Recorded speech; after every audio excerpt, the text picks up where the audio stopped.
આપણા ડીવાયએસપી ઠક્કર સાહેબ,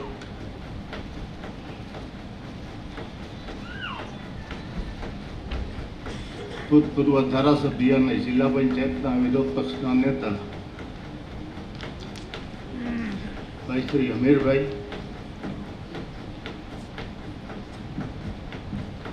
આ જૂના મશીન છે, ધીમે થોડી વારમાં અવાજ વધશે.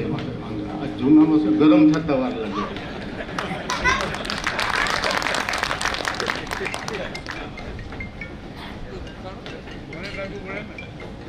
મારા ગુરુ અને જેની પાસેથી વિચારો વ્યક્ત કરવાની કળા અમે શીખી છે એવા પૂજનીય પ્રોફેસર ડૉક્ટર ગોહિલ સાહેબ,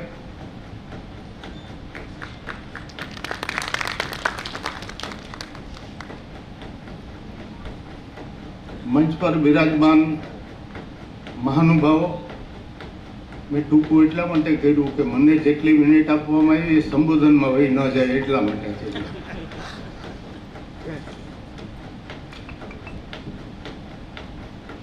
મને વિષય આપવામાં આવ્યો મહામાનવ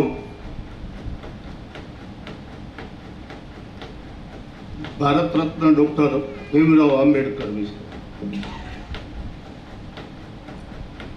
એના વિશે બોલવા માટે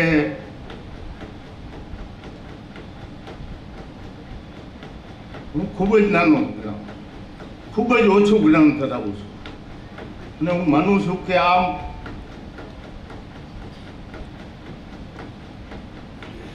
અત્યારે જેટલા બધા ભેગા થયા છે એની અંદર કોઈ પણ એના વિશે સંપૂર્ણપણે કાંઈ બોલી શકે એવી કોઈ હસ્તી અહીંયા છે નહીં. એક પ્રોફેસર ગોહિલ સાહેબ છે એવા કે જે કંઈ ઓથેન્ટિક કહી શકે.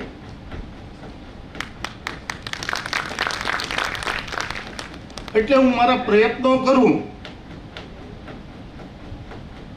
કે માહિતી ચૂક થાય, કોઈ ભૂલ થાય તો અમે છેલ્લે પ્રોફેસર સાહેબ બોલવાના જ છે એટલે એની અંદર સુધાર કરી શકે. બાકી મને ક્ષમ્ય ગણજો. મારી સ્થિતિ એવી છે કે આપણે પરીક્ષા ભરતા હોઈએ ને ત્યારે આપણને બધાને બેહાડી રાખ્યા હોય અને પેપર આવે ને પછી એમાં એક કોઈ પ્રશ્ન છે એ હરખી રીતે આપણને આવડતો ન હોય ને આપણે આમ તેમ જાવા મારતા હોઈએ અને એ જ સમયે સુપરવાઇઝર એમ કહે કે હરખો રે તારી પાછળથી એક જણો કોપી કરે છે. એવી સ્થિતિ મારી છે. આંબેડકર સાહેબ છે એક એના પરિચયના મોતાજ નથી. એના વિશે કોઈ પ્રશસ્તિ કરીએ તો આપણે ભૂંડા લાગીએ, આપણે નાના લાગીએ. પણ જ્યારે એના વિશે બોલવાની વાત આવે ત્યારે એના જીવનની જે ઉપલબ્ધિઓ છે એની પહેલા વાત ન કરીએ તો હું માનું છું કે આપણે પેલું પગથિયું ચૂકી જાય.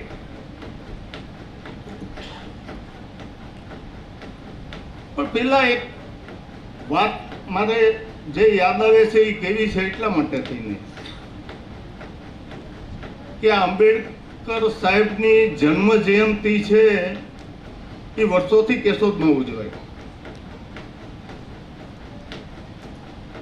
આ ટાઉન હોલની અંદર આજે કાર્યક્રમ રાખ્યો ને એટલે મને યાદ આવ્યું કે વર્ષો પહેલા અત્યારની જે નગરપાલિકાની ઓફિસ છે ને ત્યાં ટાઉન હોલ હતો.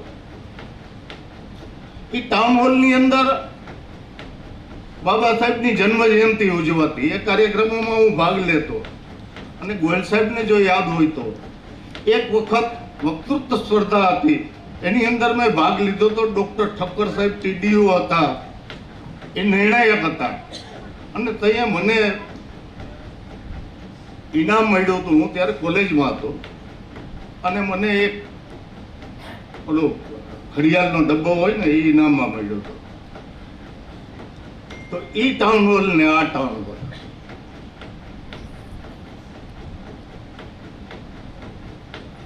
જ્યારે આંબેડકર સાહેબની જન્મ જયંતિ છે એની કોઈ જાહેર રજા ન હતી. પહેલા એની 100મી જન્મ જયંતિએ ભારત સરકારે પછી રજા જાહેર કરી ને પછી કન્ટિન્યુ કરી. ફક્ત પેલા જાહેર કરી 100મી જન્મ જયંતિએ જ રજા, પછી કન્ટિન્યુ કરવી પડી. મને બાબા સાહેબનો જન્મ જયંતિ છે આખી જિંદગી હું ક્યારે ભૂલી જ ન શકું. એનું કારણ કહું, આમાંથી કેટલાય લોકો જાણે છે, મારા લગ્ન 14મી જાન્યુઆરી,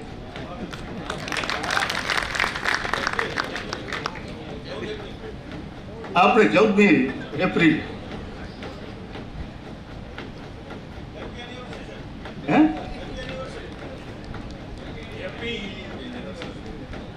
આવતીકાલે છે.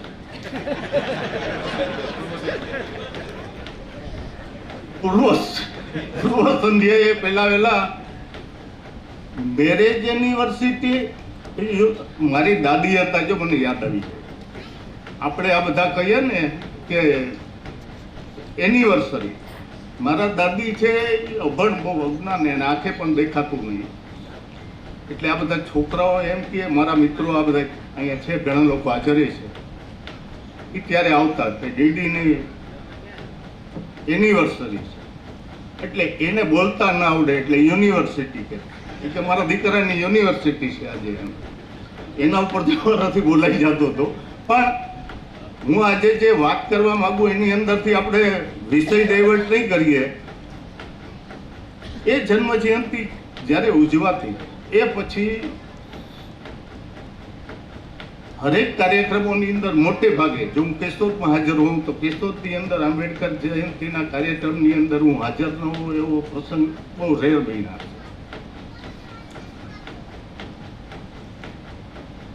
મેં એક ઓબ્ઝર્વ કર્યું, હમણાં દિલીપે કીધું બહુ સરસ, મને આનંદિત થયો. અને આંબેડકરજી છે એને જો વાંચો તો એની અંદર પણ મળે કે તમારી સમીક્ષા તમારે કઈ રીતે રાખવી પડે. એવું ફક્ત બીજાની જ સમીક્ષા આપણે કરીએ. દિલીપે બહુ સરસ કીધું કે આપણે ચોકઠામાં ફિટ થઈ ગયા. મને એવું લાગતું, શરૂઆતની અંદરની વાત જુદી છે, પણ પછી મને એવું લાગતું કે ભારત રત્ન જે વિશ્વની અંદર જેનું નામ છે એવા બાબા સાહેબ આંબેડકરની જન્મ જયંતિની અંદર બીજા કોઈને તમે બોલાવો તો જાણે ગેસ્ટ હોય એવી રીતે હું કેમ બોલાવો છો? અમે અમારા આંબેડકર નથી? અમને થોડીક વાર હારતોરા થઈ જાય, પછી એવી સ્થિતિ થાય તમે કોઈ કયો નહીં બાપભાઈ, પણ અમને એમ થાય કે હવે નીકળીએ. એવી સ્થિતિ હું કામ કરો છો? તમે એમ માનો છો કે તમારા આંબેડકરજી છે? હા, એ કોઈ એની પસંદગી નહોતી. એ જેવી રીતે જલારામ બાપાની પસંદગી નહોતી કે લુહાણામાં જન્મ લે. આ કરવું એને અન્યાય છે. એટલા માટે કે બાબા સાહેબનું વિશાળ વ્યક્તિત્વ જ્યારે એની અંદર ઊંડાણથી, મને આ સામ્યક સેવા સમિતિ છે એનો પહેલા આભાર એટલા હાટું માનવું અને એને ધન્યવાદ પણ આપું કે મને આ વિષય આપ્યો, એટલે એટલો બધો ડીપમાં જવાની, જેમ જેમ આપણે એને આગળ સમજતા જઈએ, વાંચતા જઈએ, વિચારતા જઈએ, એમ વધારે ઊંડા જતા જાય. ત્યારે ખબર પડી. હું એટલા માટે કહું કે ભારતનું બંધારણ આંબેડકરજીએ ન બનાવ્યું હોત તો તમે એની જયંતિ ન ઉજવત, એની અનામત માટેની જોગવાઈ ના કરી હોત તો તમે જન્મ જયંતિ ન ઉજવત, એને સ્ત્રીઓના અધિકાર માટે થઈ અને કોઈ કામગીરી ન કરી હોત તો ન ઉજવત.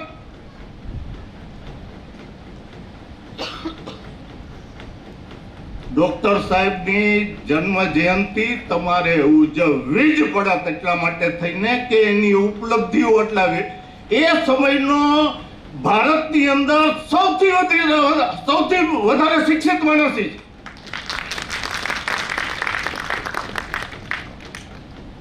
એ સમયે દુનિયાની અંદર સૌથી વધારે પુસ્તકો એની વ્યક્તિગત લાઇબ્રેરીની અંદર હતા. વ્યક્તિગત કોઈની લાઇબ્રેરી હોય એમાં એટલા પુસ્તકો હોય એવું દુનિયામાં કોઈ વ્યક્તિ જ નહોતું.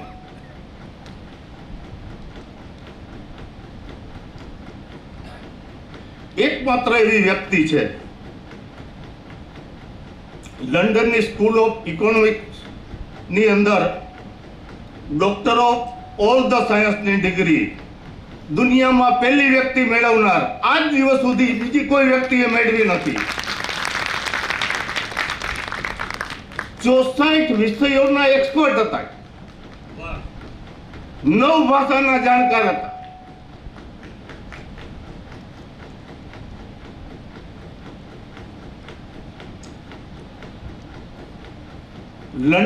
પેલા વહેલા તો એ એલ્ફિન્સ્ટન કોલેજ બોમ્બે ની અંદર બીએ થયા, પછી કોલંબિયા યુનિવર્સિટીમાંથી સ્કોલર થયા. ત્યારે અમેરિકાની અંદર હતા, એ સમયે સિયાજી રાવની સ્કોલરશીપ ઉપર હતા.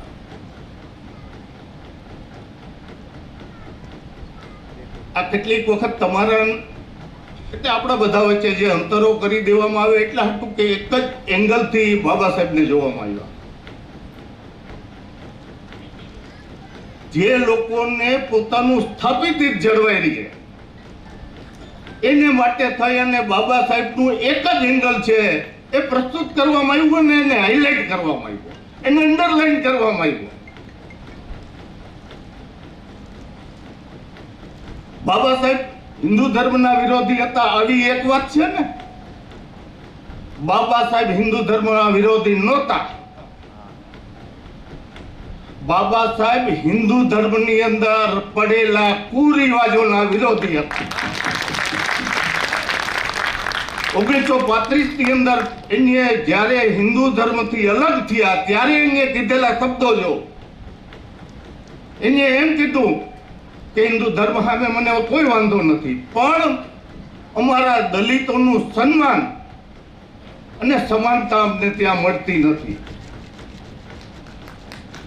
જો એના મનની અંદર દ્વેષ હોત, એના મનની અંદર રોષ હોત, એના મનની અંદર દુશ્મનાવટ હોત તો બહુ સરળ હતું. 1935માં હિન્દુ ધર્મ છોડ્યો પછી બીજો ધર્મ સીધો ઇસ્લામ આવતો, કારણ કે એ જ સમયે ભારતના ભાગલાની વાત આવતી, હિન્દુ ને મુસલમાનની વાત આવતી. તો હિન્દુ ધર્મ પ્રત્યે દુશ્મનાવટ હોત તો એને ધર્મ સ્વીકારવાની અંદર બહુ સરળતા હતી, એ સ્વીકારી શકે એવો. કારણ કે મુસ્લિમ લોકોએ એવું કીધું હતું એ સમયે ગાંધીજીને કે અમે હિન્દુ સાથે રહી શકીએ એમ નથી, એટલા માટે અમારે અલગ દેશ જોઈએ.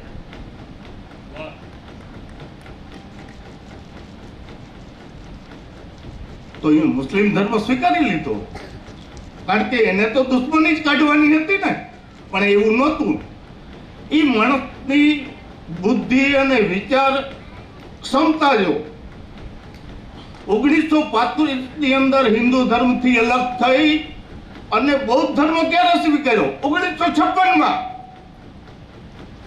21 વર્ષ સુધી દુનિયાના તમામ ધર્મોનો અભ્યાસ કર્યો,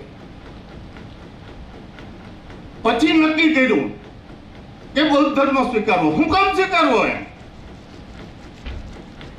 બૌદ્ધ ધર્મ સ્વીકારતી વખતે એના મનની અંદર કોઈ વિચારો તો હોય ને કે આ કારણોસર મારે બૌદ્ધ ધર્મ સ્વીકારવો. બૌદ્ધ ધર્મ સ્વીકારવા માટે બૌદ્ધ ધર્મના 3 બાબતો છે, એનાથી પ્રભાવિત થયા: પ્રજ્ઞા, સમાનતા અને ભાઈચારો.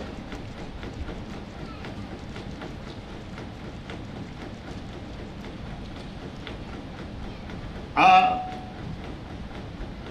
ભાઈચારાની વાત, સમાનતાની વાત, કોનાથી સમાનતાની વાત? સમાનતા એ સમયે આ દેશ ભારત પાકિસ્તાનના ભાગલા 1956 ભાગલા થઈ ગયા, ત્યારે આ દેશ હિન્દુઓની બહુમતી વાળો દેશ,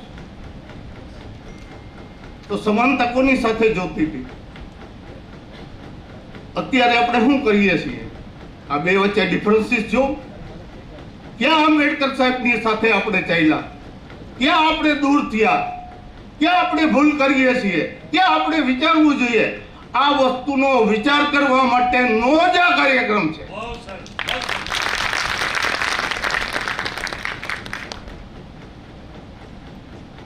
સમાનતા જે, અને હું કોઈ કુરીતિ, જો ફક્ત આંબેડકર સાહેબ છે એ હિન્દુ ધર્મની કેટલીક માન્યતાઓ વિશે કુઠારાઘાત કર્યો અને એનો વિરોધ કર્યો, એટલા માટે જ જો ફક્ત હિન્દુ વિરોધી એને કહેવામાં આવતા હોત, એને માનવામાં આવતા હોત, એને સમજવામાં આવતા હોત, તો રાજા રામમોહન રાય પણ હિન્દુ વિરોધી હતા, એમ જ માનવાનું રહ્યું. કારણ કે સતી પ્રથાનો વિરોધ, સતી પ્રથા હિન્દુઓની લોકોમાં જ હતી. આ બે જોવાના એંગલ કે હું શા માટે જુદા આપણા?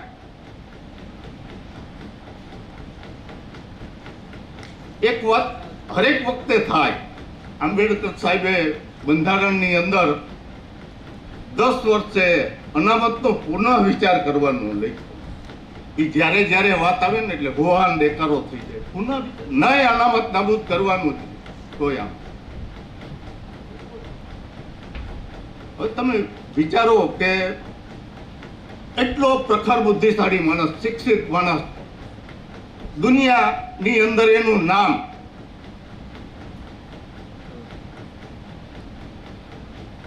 કોલંબિયા યુનિવર્સિટીએ 100 મહાન 2000ની સાલમાં 100 મહાન વ્યક્તિઓની યાદી બનાવી, એમાં પહેલું નામ ડોક્ટર સાહેબનું. આવી મહાન વ્યક્તિ છે એ બંધારણની અંદર 10 વર્ષે અનામતની પુનઃ વિચારણા માટે લખે, તો એને ખબર નથી કે 10 વર્ષમાં કઈ એવડો મોટો દેશ છે, 10 વર્ષની અંદર આમાં કઈ પુનઃ વિચારણા. એટલા માટે થઈને કે આ 10 વર્ષની અંદર જે લોકોને આ અમલ કરવાનું હોય પૂતું, એને કેટલી સુધી અમલ કર્યો ને કેટલું કામ કરવામાં શું ઘટે? અનામત નાબૂદીની ક્યાંય વાત જ હતી નહીં. પણ કેટલાક લોકોએ તમને બધાને આપણને હિસાબ આપવો પડે એમ હતો, અને હિસાબ આપી શકે એવી સ્થિતિ નહોતી. એટલા માટે થઈ અને એમ કહેવામાં આવે છે કે અનામત નાબૂદ કરવાની વાત છે, પુનઃ વિચારણા ના થાય એમાં. આવી કોઈ વાત જ હતી નહીં. આ દર 10 વર્ષે એટલા માટે થઈને ઓડિટ કરવાનું બાબા સાહેબે કીધું હતું કે જેથી કરીને એની પોતાની જે ઈચ્છા હતી કે મારા સમાજને, જે દલિત સમાજ છે, જેને આજ દિવસ સુધી અન્યાય થયો છે, એને બધાની સમકક્ષ મારે પહોંચાડવું. એ કામની અંદર ક્યાં સુધી કામ પહોંચ્યું છે અને એની અંદર વધારે એમાં કામ પણ થયું. પેલા ફક્ત અનામતની વાત હતી. એક સમય એવો હતો, અમીરભાઈને, પ્રોફેસર સાહેબને બધાને ખબર હશે કે પેલા એવું હતું કે નોકરીની અનામતની વાત, કે અનામતની 5 જગ્યા હોય તો એમાં ઉમેદવાર ના મળે તો બીજી જાહેરાત આપવાની, ત્રીજી જાહેરાત આપવાની, પછી નંબર લેવાના. બરાબર હતું ને? એ બંધ કર્યું. બેકલોગ છે એમને રાખવાનો, જ્યાં લગન અનામત. આ બધી વસ્તુઓ પુનઃ વિચારણા ના થઈ હોત તો કેવી રીતે ખબર પડે? જે માણસ છે એને લેટર અને સ્પિરિટની અંદર એની વાતને લેવાને બદલે સૌએ જે તે સમયના લોકો હતા એની, નો ડાઉટ કે ડોક્ટર સાહેબને એક અંદેશો હતો અંદરથી કે આ લોકો પાછળથી કોઈ દગો કરે નહીં. એના માટે કારણો છે. એની જગ્યાએ કોઈ પણ વ્યક્તિ હોત તો એના મનની અંદર એ હોત. વાંચતા પેલા વડાપ્રધાનના સંસદની અંદર આપેલા ભાષણો જોઈ લ્યો, એને લખેલા પત્ર વ્યવહાર જોઈ લ્યો, કોઈ પણ માણસને શંકા થવાની છે કે પાછળથી દગો થાય.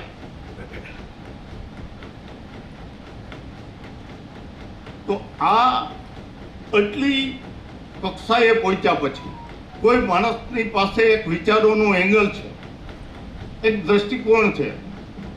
એ દ્રષ્ટિકોણને તમે વિચાર કરો કે બંધારણ સભાની અંદર એનો પ્રવેશ થયો.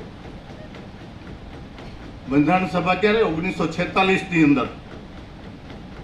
વચગાળાની સરકારે 1946ની અંદર આવી.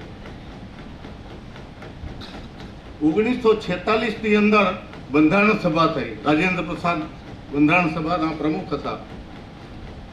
આંબેડકર સાહેબ ડ્રાફ્ટિંગ કમિટીના ચેરમેન હતા. ઉપરાંત દલિત અધિકાર સમિતિ એક હતી, એના મેમ્બર હતા. જુદી જુદી કમિટીઓ છે, એ પોતાના અહેવાલો મોકલે. એ અહેવાલો ઉપર બંધારણ સભા ચર્ચા કરે, પછી એને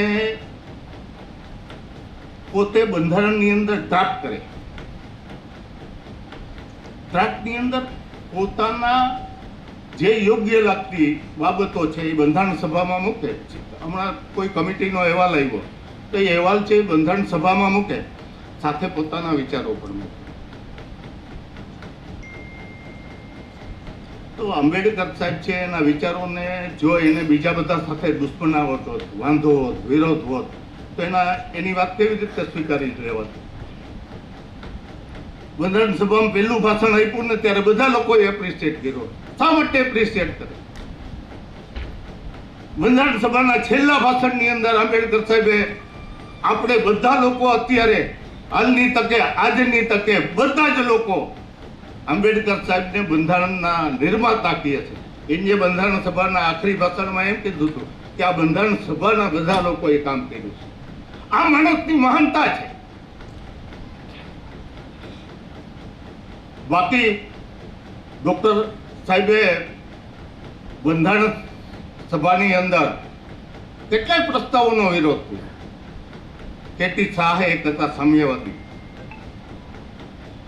એને સેક્યુલરિઝમ અને સોશિયલિસ્ટ બે શબ્દો ઉમેરવાની બંધારણની અંદર એ સમયે માગણી મૂકી.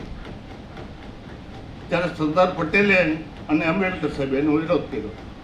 પણ આંબેડકર સાહેબે શું વિરોધ કર્યો? એટલી ફરી ડીપ આપણે જાતા નથી, ફક્ત ઉપર છલું જોઈ લઈએ. આંબેડકર સાહેબે એમ કીધું હતું કે આવનારી પેઢી છે એને નક્કી, તમે એને કુંડાળામાં હું કામ બાંધી દો? સેક્યુલરિઝમનું તમે પહેલાથી જ નક્કી કર્યું. આવનારી પેઢી જે હવે પછી ભારતનો અંદર પોતાનું યોગદાન આપવાના છે, આ દેશના હવે પછીના જે નાગરિકો છે એને આ દેશ ચલાવવાનો છે, એના ઉપર છોડી દો. એને શું કરવું છે? તમે એવું ગમે ને એને કુંડાળું બાંધી દો કે સેક્યુલરિઝમ આની બહાર જવાનું જ નહીં, સોશિયલિઝમ આની બહાર જવાનું જ નહીં. તમે આ બે શબ્દો જો આવ્યા હોય પાછળથી ડોક્ટર સાહેબના વિરોધ થતા, ક્યારે આવ્યા ખબર છે? 1975ની અંદર જ્યારે કટોકટી હતી, તમામ લોકોને જેલમાં પૂરી દીધા હતા, સંસદની અંદર કોઈ વિરોધ કરવા વાળું નહોતું, ત્યારે એ બે શબ્દો આવ્યા. એ બંધારણમાં નહીં, એના પ્રિયમ્બલની અંદર. પ્રિયમ્બલ છે એ ફક્ત બંધારણ બનાવનારા લોકોનું, એમાં કોઈ ફેરફાર ન હોય. જે બુક પ્રોફેસર સાહેબને બધા બુક લખે એને ખબર છે, પ્રિયમ્બલ એટલે પ્રસ્તાવના. પ્રસ્તાવના જે લેખક છે એની પ્રસ્તાવના હોય, એની અંદર તમને ફેરફાર કરવાનો છૂટ ત્રીજી વ્યક્તિને મળે. આ વસ્તુઓનો વિચાર અહીંયા જે હું એક વિચાર બીજ એટલા માટે મૂકું છું કે આપણે વિચારવું પડશે. અને ડોક્ટર સાહેબે કીધું હતું કે ગમે એટલું સારું બંધારણ બનાવીએ, ખરાબ લોકોના હાથમાં જશે તો બંધારણ ખરાબ થઈ જાય. અને ગમે એટલું ખરાબ બંધારણ બનાવશે ને સારા લોકોના હાથમાં જશે તો બંધારણ સારું થઈ જાય. ડોક્ટર સાહેબે બંધારણ સભાની અંદર પોતાનો જ્યાં વિરોધ વ્યક્ત કરવાનો હતો ત્યાં કર્યો, ફેરફારો કરવાના હતા ત્યાં કર્યા. આ માણસે બંધારણ સભાની અંદર બધી જ વસ્તુઓ પોતાની મનાવી એટલા માટે કે પતંગિયા જેવા હળવા હતા અને મધમાખી જેવા હતા. જ્યારે ડંખ મારવાની જરૂર પડે ને ત્યારે ડંખ મારવાય. અને મધમાખીનો ડંખ, હરપનો ડંખ ન હોય, હરપમાં માણસ મરી જાય, મધમાખીમાં આખા શરીરમાં ઝંઝનાટી. એની રજૂઆતો, એનો વિરોધ, એનો વાંધો એ તમામ બંધારણ સભાને આખા ભારતના બધા જ લોકોની અંદર ઝંઝનાટી ઉત્પન્ન કરતો હતો, એટલે સ્વીકારવામાં આવ્યો. આ વસ્તુ એક એંગલથી જે જોવી જોઈએ, એ એંગલથી ઘણું મેં કીધું ને કે બાબા સાહેબને, મને તો વકીલ છો તમે, અને બાબા સાહેબ લોયર હતા એટલા માટે એમ કરીને ગોહિલ સાહેબે પણ મારી મિનિટો પૂરી થઈ ગઈ. ઘણું કહેવાય એવું છે, ઘણું એના વિશે સંશોધન થઈ, ઘણા એના વિચારોની અંદર ડીપ લેટર એન્ડ સ્પિરિટની અંદર બિટવીન ધી લાઈન પણ જોવું પડે એમ. કેટલી માઇનોર બાબતો છે, ફક્ત ઉપરથી વહી જાય એવી રીતે કેટલાક લોકોએ આ દિવસ સુધી આપણને દોરવણી જે ખોટી હતી એમાંથી બહાર નીકળવાની જરૂર છે. સમાનતા એટલે આપણા તમામ લોકોની સમાનતા. સમાનતા એટલે કોઈ એક લોકોની સમાનતા. મારા સમાજમાં હું જે કરું એનો કોઈ વિરોધ ન કરે, એનું નામ સમાજવાદ નથી. એટલા માટે લોયર હતા બાબા સાહેબ, એટલે લોયરની વાત કરી અને મારી વાત મને આપવામાં આવેલો સમય પણ પૂરો થયો એટલે હું પૂરી કરી. અમારે બાબા સાહેબે કોર્ટની અંદર પ્રેક્ટિસ ઘણી કરી અને એના પણ મારી પાસે ઘણી વિગતો હતી, પણ સમયના અભાવને હિસાબે બધી જ વસ્તુઓ થઈને ફરી પાછું ક્યારેય મળવાનું થાય. મારી ઉંમરને ધ્યાનમાં રાખીને કે હવે આ નહીં મળે એવું નહીં ગણ.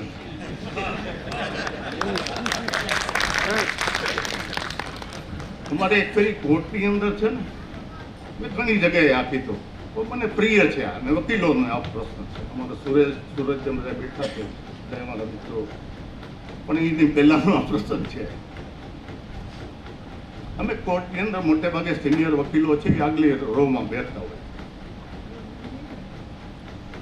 અને તમે પોલીસ સ્ટેશનની અંદર જોયું હોય તો એક દેવી પૂજક છોકરો છે, 12મા ધોરણ સુધી ભણેલો, હોશિયાર સારો છોકરો, એના 2-3 આટા ઓછા છે. અને પોલીસ વાળાને એવું હોય કે મોટે ભાગે એક્સિડન્ટ થાય એટલે પંચનામું કરવો પડે, કોઈ ગુજરી જાય એટલે ઇન્ક્વેસ્ટ પંચનામું કરવો પડે, એવા પંચનામા બહુ જાજા હોય. અને પંચમાં તમે ને હું રહેવા તૈયાર ન થાય એટલા માટે થઈને કે કોર્ટમાં જુબાની દેવા હતું થઈને ઘણી ફરી ધક્કા ખાવા પડે, આખો દિવસ બેઠું રહેવું પડે. એટલે સારા માણસ જે આપણે કહી શકીએ એ કોઈ મોટે ભાગે પંચમાં ઠક્કર સાહેબ છે એને ખ્યાલ હશે, એટલે ગમે ને રિક્ષાવાળાને ને એ બધાને પંચમાં લઈ જાય પોલીસ વાળા, કારણ કે એ ના પાડી શકે. આપણે બધા ના પાડીએ સાહેબ મને રહેવા દો એમાં. તો જ્યારે કોઈ ન મળે ને તે આ છોકરો ત્યાં પોલીસ સ્ટેશને જ હોય, અને મોટે ભાગે છે ને આ પોલીસ વાળા જ્યાં પાન લેતો હોય ને એને 10-20 રૂપિયા આપ્યો હોય, 2-5 રૂપિયા વધે રાઈટ તારી પાસે, એને પૈસા મળે, એનું હાલે. એટલે હવે કોઈ ન મળે ને તો એ છોકરો ન્યા ને ન્યા હોય તો કે તું કરી દેશે, એટલે એની સહી કરાવી. એ છોકરો એક ફરી પંચ માટે જુબાની દેવા માટે થઈને કોર્ટમાં આવ્યો. એટલે આગલી હરોળમાં ત્યાં રાજુભાઈ ને ધનેશ સાહેબ ને જે બેઠા ને એવી રીતે અમે બેઠા હતા. ત્યાં અમારી બાજુમાંથી નીકળીને બોક્સમાં જવું પડે, વિટનેસ બોક્સમાં. તો અમે બેઠા હતા, ત્યાં હું બેઠો તો ત્યાં આવીને મને આમ હાથ જોડ્યા, આમ એટલે મારી આજુબાજુ જે વકીલો બેઠા હતા એ બધા દાંત કાઢ, ઓલો છોકરો ગાંડો બધાને ખબર છે, એટલે બધા દાંત કાઢવા માંડ્યા. એટલે મેં એને એમ કીધું કે એમાં દાંત શું કાઢવો, એ છોકરો છે ગાંડો છે, એને પોતાનું દેવું કોક લાગ્યું હોય તો એના હાથ જોડે, એમાં શું વાંધો. પછી એ બોક્સમાં ગયો, જુબાની આપેલી, જુબાની આપીને વયો ગયો. પછી અમારા જજ સાહેબ હતા ને એને મને કીધું કે દેવાનીભાઈ, એને ખ્યાલ આવી ગયો, અમે સામે જ બેઠા હતા કે આ કંઈક ટીકચિયા તોડી કરતા હતા. એ તો શું હતું, એટલે મેં કીધું ઓલો છોકરો આવ્યો હતો ને એ ગાંડો છે, તો ગાંડો છે, પણ સાહેબને ખબર હતી કે આ ગાંડો છે.